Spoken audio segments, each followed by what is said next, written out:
दोस्तों बंगरा चौराहे पे 8 फरवरी 2026 को जब दूसरी बार धरना प्रदर्शन हुआ भागवत भगत जी के मूर्ति लगाने के संबंध में, तो पिछले वीडियो में आपने देखा कि प्रशासन द्वारा जो है कौन-कौन से कदम उठाए गए थे धरना प्रदर्शन करने से पहले और जनता की क्या मांग। तो दोस्तों इस वीडियो में आप देखेंगे कि जनता ने जब ज्ञापन दिया प्रशासन को, तो ज्ञापन में क्या लिखा हुआ था और ज्ञापन लेने के बाद जो प्रशासन ने क्या-क्या आश्वासन दिए। चलिए दोस्तों वीडियो को शुरू करते हैं और आप खुद सुनिए कि क्या वार्तालाप हुई जनता और प्रशासन के बीच। दोस्तों इसके पिछले वीडियो में मैंने बताया था कि जो धरना प्रदर्शन के मुख्य लोग थे, उन्होंने जनता से क्या वार्तालाप किया, जनता ने क्या उनसे बातें की, ये सारी चीज हम आपको दिखाएंगे। लेकिन दोस्तों घटना के बीते हुए 2 दिन हो गए हैं और अगर उनका भाषण सुनाते हैं तो वीडियो बहुत ज्यादा लंबा हो जाएगा, तो आप उतना इंटरेस्ट नहीं लेंगे वीडियो देखने में। इसलिए जो हम डायरेक्ट मुख्य बिंदु पे आते हैं और आपको बताते हैं। बताना क्या है दोस्तों, हम आपको वीडियो डायरेक्ट दिखा देते हैं, आप वीडियो को पूरा देखिएगा और कमेंट करके बताइएगा जनता द्वारा जो प्रशासन के समय मांग रखी गई थी वो मांग कितनी सही। तो चलिए दोस्तों बिना देरी किए वीडियो को शुरू करते हैं।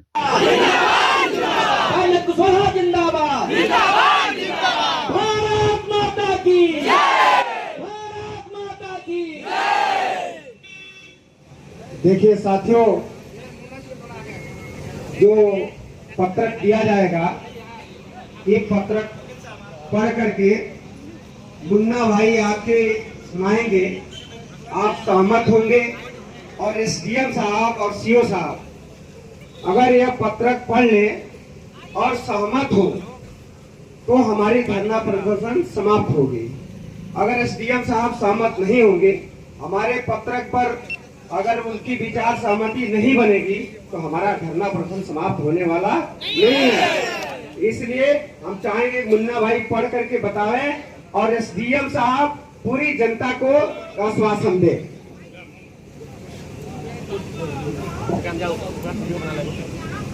हेलो, क्योंकि इस सभा स्थल पर हमारे तहसील के उप जिलाधिकारी महोदय और क्षेत्राधिकारी महोदय मौजूद हैं, हम आप लोगों के सहमति से ज्ञापन इनको देने जा रहे हैं।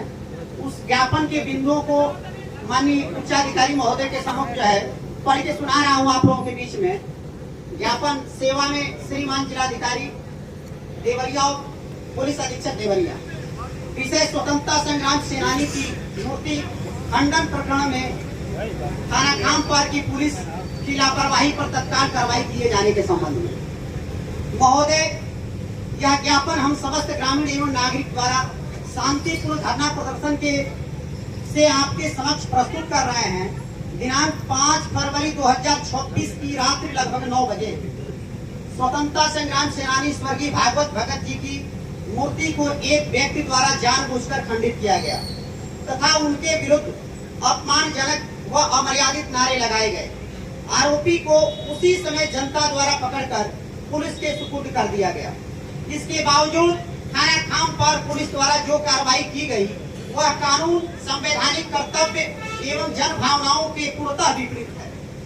तथ्य जो धरना स्थल पर स्पष्ट है, संज्ञेय अपराध के बावजूद एफआईआर तत्काल दर्ज नहीं की गई। आरोपी हिरासत में होने के बावजूद एफआईआर में केवल बीएनएस की धारा 299 लगाकर मामले को हल्का किया गया। सार्वजनिक संपत्ति क्षति अधिनियम जैसी गंभीर धारा नहीं जोड़ी गई। यह सब तब हुआ जब मामला सार्वजनिक शांति और राष्ट्रीय सम्मान से जुड़ा था। यह स्थिति पुलिस की साधारण गलती नहीं है, बल्कि गंभीर कर्तव्यहीनता एवं कानूनी स्थिति में एफआईआर में देरी, बीएनएस सीआरपीसी धारा का उल्लंघन कर अपूर्ण धाराएं विवेचना को प्रभावित करने का प्रयास, यह सब मिल करके direction of duty and public trust के उल्लंघन की श्रेणी में आता है। हमारी स्पष्ट व तत्काल मांग, हम धरना प्रदर्शन से निम्नलिखित कार्रवाई की तुरंत घोषणा की मांग करते हैं। थाना खामपार की पुलिस की भूमिका की तत्काल उच्च स्तरीय जांच हो। एफआईआर में पब्लिक प्रॉपर्टी डैमेज एक्ट शरारत की धारा बढ़ाई जाए। सार्वजनिक शांति भंग जैसी धारा तुरंत जोड़ी जाए। एफआईआर में विलंब पर उत्तरदायी पुलिसकर्मियों को विभागीय कार्रवाई निष्पक्ष और समयबद्ध विवेचना हो। इस मूर्ति को स्मारक घोषित किया जाए। आम नागरिक के सहयोग से यह मूर्ति लगवाई जाए। इसकी स्वीकृति शासन और प्रशासन हमें दे। अब माननीय उप जिलाधिकारी महोदय से चाहूंगा कि संबंध में आपके अभी जो ज्ञापन है,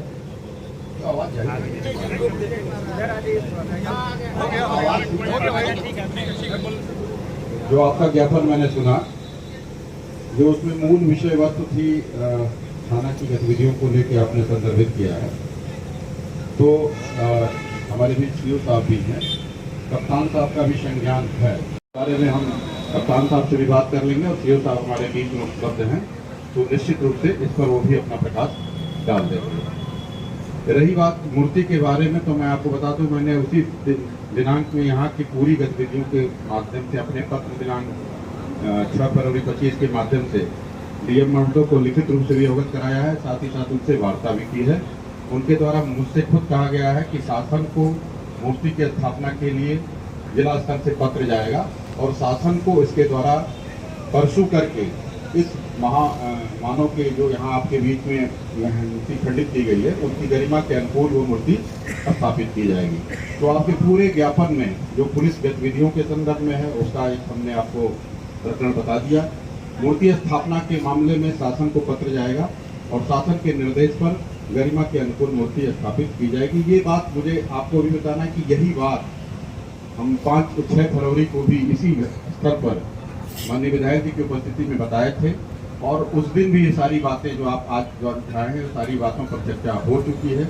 मेरा बार बार यही आप लोगों से अनुरोध है कि जिस घटना का पटाक्षेप हो गया और कोई वर्ग इस पूरी घटना की मतलब ये नहीं है कि इसके समर्थन में है, तो इस परिस्थिति में अभी कोई बहुत दिन की बात नहीं है। जो अंतराल मिला है, जिस गतिविधियों को सुधारने के लिए मिला है, उस अवसर की प्रतीक्षा करनी चाहिए थी और इस बात को समझना चाहिए कि सभी का समय मूल्यवान है।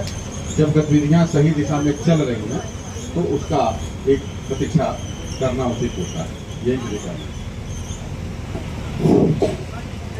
माननीय यहाँ क्योंकि उस दिन भी काफ़ी लोग आए थे, आज हम भी आए हैं देवरिया से सुनकर, और मेरा यह मांग है कि सबसे पहले मैं आपके माध्यम से चाहता हूँ अगर पत्र जाए तो मुख्यमंत्री जी को ये संदेश जाए इस जनता की कि 2 फीट की मूर्ति है तो कम से कम 10 फीट ऊंचा लगे, इसलिए कि हमने भी कल पत्र दिया है और 10 फीट से कम ना हो, उतना ऊंचा लगे ताकि उसका ईंट का पत्थर जवाब पत्थर से दिया जाए।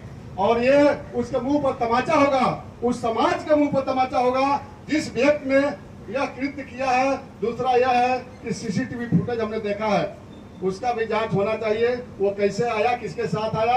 अगर यहाँ के लोग कह रहे हैं कि शराबी था, मेंटली था, तो उसका जांच होना चाहिए, उसके पीछे कोई न कोई है और उसके खिलाफ भी कार्रवाई होनी चाहिए। और एसडीएम साहब, यहाँ जितने लोग आए हैं सब लोग आपका सम्मान कर रहे हैं। ऐसा नहीं है कि यहाँ कोई सब लोग अच्छे लोग हैं, लेकिन इन लोगों के भावनाओं के साथ जो है कोई खिलवाड़ न हो और इन लोगों का जो भी समस्या है आप अपने स्तर से जितना हो व्यापक स्तर पर लिख कर और आगे प्रेषित करने का काम करें। देखिए एसडीएम साहब और सीओ साहब, हम लोग को पता है कि कितनी पढ़ाई लिखाई करके आदमी अधिकारी बनता है और आज देश स्वतंत्र नहीं हुआ होता तो हम लोग क्या कर रहे होते ये बताने की जरूरत नहीं है। आप लोगों को बहुत सम्मान है। दूसरी बात ये है कि इस मूर्ति को जब लगाया गया था तो सामाजिक सद्भाव के लिए उस समय तत्कालीन मुख्यमंत्री जी ने लगाया था। अभी यहाँ पे समाज में कई तरह का असमंजस चल रहा है, बहुत सारी चीज़ें जो आप जांच करा सकते हैं, राजनीति का विषय नहीं है। मामला ये है कि यहाँ के आम जनता, यहाँ की ग्राम सभा के अगल बगल सारे लोग चाहते हैं कि मूर्ति का राजनीतिकरण ना हो। अगर हो रहा है तो उसके लिए आज आश्वासन आप थोड़ा दे दे। सबसे बड़ा विषय ये है, भले मूर्ति कोई भी लगाए, लेकिन ये गाइडलाइन आपके तरफ से जारी हो जाए कि जब सभा होती है 4 जनवरी को, उसमें सब समाज रहे। ये बड़ी मांग है आपसे। जहाँ तक ये श्री भागवत जी की मूर्ति की बात है, वो एक सार्वजनिक व्यक्तित्व हैं। उन्होंने राष्ट्रीय आंदोलन में अपना भूतपूर्व योगदान दिया था, वो पूरे सर्व समाज के हैं।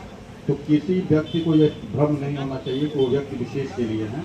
मैं उनकी गरिमा के अनुकूल निश्चित रूप से आपको आश्वस्त करता हूँ कि उनका सार्वजनिक व्यक्तित्व सार्वजनिक कार्य के लिए सदैव रहा है और सदैव रहेगा भी। इसका राजनीतिकरण किसी रूप में नहीं होगा। दूसरी बात ये भी बताना चाहता हूँ कि जिन भी संवैधानिक संस्थाओं के माध्यम से जो भी तथ्य इस मूर्ति के संबंध में है वो शाश्वत रहेंगे। व्यक्ति जो है, कार्रवाई तो चल ही रही है, कार्रवाई चल रही है, सीओ साहब से थोड़ा बहुत आपको बता देंगे।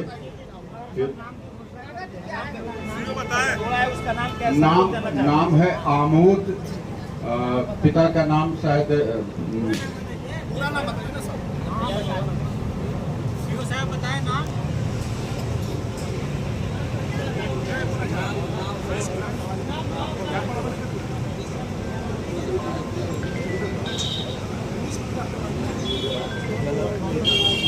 बता दे रहा हूँ, आमोद पुत्र नगरनारायण, ये पिपरा बघेल दक्षिण पट्टी।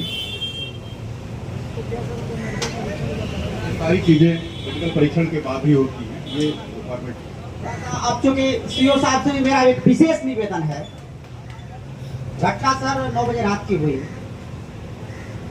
आम पब्लिक को पकड़ करके दी और 112 पे उन्होंने सूचना दिया, आपकी पुलिस आई और लेकर के गई। उच्च अधिकारी महोदय वहां मौके पर मौजूद थे, उस समय जो वार्ता की गई, एसओ साहब ने FIR दर्ज किए थे ना, GD उन्होंने दर्ज किया, आपने दर्ज कर दिया सर के आदेश पे। दर्ज होने के बाद अब तक सर न कोई CC फुटेज जांच हुआ, डंडा से जो प्रहार किया गया उस डंडा को उन्होंने अब तक बरामद नहीं किया। मैं क्या आईओ साहब से अपेक्षा कर सकता हूं कि वो निष्पक्ष जांच कर रहे हैं। करता है कि पुलिस कोई मुकदमा दर्ज होगा, बल्कि इन लोग पूरा सहयोग करेंगे और निश्चित ही जो कृत्य किया है उसके खिलाफ दंडात्मक कार्रवाई करने का काम करेंगे। ये पूरा समाज आप पर विश्वास कर रहा है। सर एक बात सर, ये खामपार थाने के प्रशासन द्वारा सर खामपार थाने के प्रशासन द्वारा सर ये कैमरा दिखाने के लिए लगा है। यहाँ के व्यापारियों से भी अपील करते हैं कि जो सक्षम है वो भी अपने दुकानों पर CC कैमरा रखें, क्योंकि CC कैमरा एक ऐसी चीज है कि प्रत्येक आपराधिक गतियों का उद्घाटन होता है। और रही बात इसकी, यदि ग्राम सभा के माध्यम से इसका प्रबंधन चलता हो तो हम वीडियो से बात कर लेते हैं, या क्योंकि पुलिस के स्तर से, जहाँ तक मुझे पता है कि पुलिस के स्तर से किसी CC कैमरा लगाने का कोई अलग से प्रोविजन तो नहीं लगता, वो स्थानीय स्तर पर प्रेरित करके ही लोगों को कराते हैं। जहाँ कोई नहीं सक्षम है वहाँ ग्राम सभा अब ये पता कर लेते हैं, क्योंकि ठोस आश्वासन अगर दिया गया होगा तो उसमें उसके आगे अनुरक्षण की क्या व्यवस्था है ये भी पता कर लिया जाता है।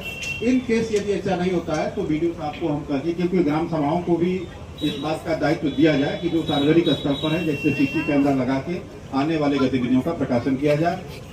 व्यवस्था को बनाए रखने में प्रशासन का वही मदद मिलती है।